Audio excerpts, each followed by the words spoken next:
And right now, there is breaking news in the race for California governor. Congressman Eric Swalwell announced just before 3 o'clock this afternoon he is also resigning from Congress. Yeah, this after allegations of sexual assault and misconduct led him to suspend his run for governor. NBC4's Conan Nolan live on a newsroom with these breaking new developments here for us. Conan. That's right. We understand it's going to happen tomorrow. The House of Representatives will reconvene. Now, normally when somebody resigns, they go to the well of the House and they give a speech. That's not going to happen. Eric Swalwell will not be present.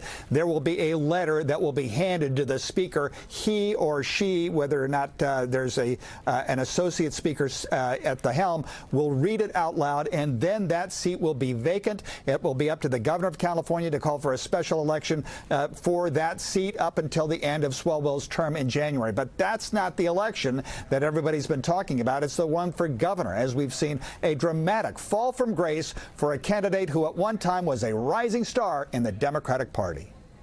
First, it was the race for governor, now his job in Congress. Bay Area Representative Eric Swalwell this afternoon releasing a statement saying he will resign from the House of Representatives, posting, "I am deeply sorry to my family, staff, and constituents for mistakes in judgment I've made in my past. I will fight the serious false allegations made against me. However, I must take responsibility and ownership for the mistakes I did make." A growing number of Congress members had called for Swalwell's expulsion as a result of multiple allegations of sexual misconduct and at least one of sexual assault, which he has denied. He was also facing an extensive House ethics probe.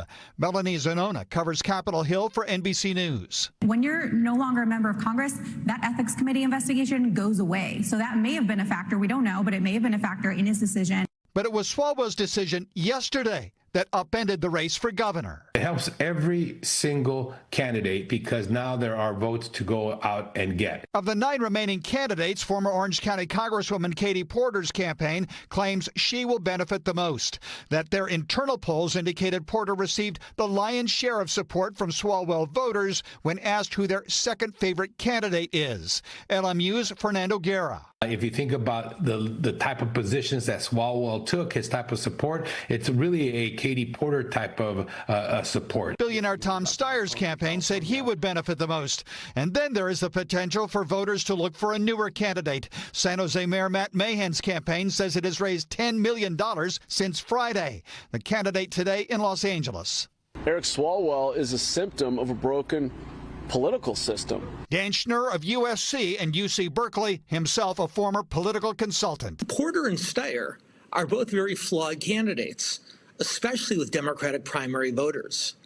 So while they are the best known and in polls appear to be the most likely to benefit from Swalwell's withdrawal, it's entirely possible that another candidate is able to take advantage of this opportunity and emerge as a viable competitor.